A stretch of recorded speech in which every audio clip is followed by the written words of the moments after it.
Hello, ഇന്ന് നമ്മുടെ ആറ്റുകാൽ അമ്പലയ്ക്ക് പൊങ്കാലയായിരുന്നല്ലോ. ഇത്രയും നാളുടെ ഇടയ്ക്ക് എനിക്ക് അമ്പലത്തിലൊന്ന് പൊങ്കാല ഇടാനോ അല്ലെങ്കിൽ അതിനൊന്ന് പങ്കുചേരാനോ പറ്റിയിട്ടില്ല. എന്തൊക്കെയോ സാഹചര്യങ്ങൾ കൊണ്ടത് പലതവണ മുടങ്ങിപ്പോയിട്ടുണ്ട്. അപ്പോൾ ഞാൻ കരുതി എന്തായാലും ഇപ്പം ഞാൻ ട്രിവാൻഡ്രത്താണല്ലോ, അമ്മയൊക്കെ എന്തായാലും പൊങ്കാല ഇടാൻ വേണ്ടിയിട്ട് വരുന്നതുകൊണ്ട് അപ്പോൾ അവരുടെ കൂടെ പോയിട്ട് പൊങ്കാലയൊക്കെ കാണാമെന്നൊക്കെ കരുതി പ്ലാൻ ചെയ്തിരുന്നു. അപ്പം ഹോസ്റ്റലിൽ ആൻറ്റി പറഞ്ഞു ഇപ്പോൾ ഇവിടെ ഹോസ്റ്റലിനടുത്ത് നിന്ന് ഒരു കുറച്ച് ദൂരമുണ്ട് അങ്ങോട്ടേക്ക് പോകാനായിട്ട്.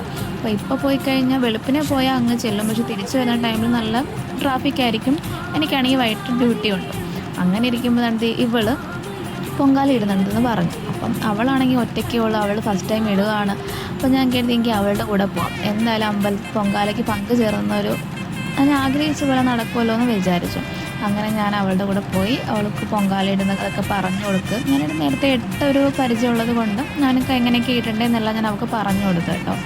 അങ്ങനെ നമുക്ക് പെട്ടെന്ന് ആദ്യം തന്നെ നമ്മുടെ കലമൊക്കെ തിളച്ചു, പെട്ടെന്ന് തന്നെ എല്ലാം വെന്ത് സെറ്റായി നമ്മൾ അടച്ചു വെച്ചു. എന്നിട്ട് നമുക്ക് ഫുഡ് കഴിക്കാൻ അവിടെ ഫുഡ് ഉണ്ടായിരുന്നു. അപ്പോൾ നമ്മൾ ഫുഡ് കഴിക്കാൻ വേണ്ടി ഒരു ക്യൂവിലൊക്കെ പോയി നിന്ന് ഒടുക്കത്തെ വെയിലായിരുന്നു കേട്ടോ. ആ വെയിലും സഹിച്ചാണ് നമ്മൾ ആ പൊങ്കാല ഇടുന്നതുമല്ല. പക്ഷെ നമ്മൾ ആ ഫ്ലൈ ഓവറിന് താഴെ ആയതുകൊണ്ട് അധികം വെയിലും കാര്യങ്ങളൊന്നും കൊണ്ടില്ല. എന്നാൽ റോഡിൽ നിൽക്കുന്നവരുടെ കാര്യം കുറച്ച് കഷ്ടമായിരുന്നു കേട്ടോ. പിന്നെ ക്യൂ നിന്ന് നമ്മൾ ഫുഡ് കഴിക്കുന്നതിൻ്റെ അടുത്ത് വന്നു. അവർ നല്ല രീതിയിൽ ക്വാണ്ടിറ്റിയിൽ എല്ലാവർക്കും ഫുഡ് കൊടുക്കുന്നുണ്ട്. അവർക്ക് എത്ര ആവശ്യത്തിൽ വേണ്ട അധികം അവർ കൊടുക്കുന്നുണ്ട്. ഫുഡ് നല്ലതായിരുന്നു കേട്ടോ, ഒരു രക്ഷയില്ലായിരുന്നു. അവിയലാണെങ്കിലും സാമ്പാറാണെങ്കിലും നല്ല ടേസ്റ്റ് ഉണ്ടായിരുന്നു. എന്തോ ഞാൻ ആഗ്രഹിച്ച ഒരു കാര്യം നടന്നപ്പോൾ എനിക്ക് ഭയങ്കര സന്തോഷം തോന്നിയിട്ടുണ്ട്. അത്രയും ഞാൻ ആഗ്രഹിച്ചായിരുന്നു പൊങ്കാലയ്ക്കൊന്ന് വരണം എന്ന്.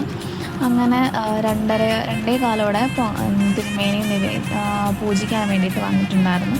പൂജാരി അങ്ങോട്ടും ഇങ്ങോട്ടും എല്ലാം പോന്നു, നമ്മുടെ പൊങ്കാല മാത്രം കാണുന്നില്ല. അവസാനം നമ്മൾ തിരുമേനിയെ വിളിച്ചപ്പോഴത്തേക്കും തിരുമേനി വന്ന് അവിടെ പൂജിച്ചിട്ട് പോയിട്ടോ.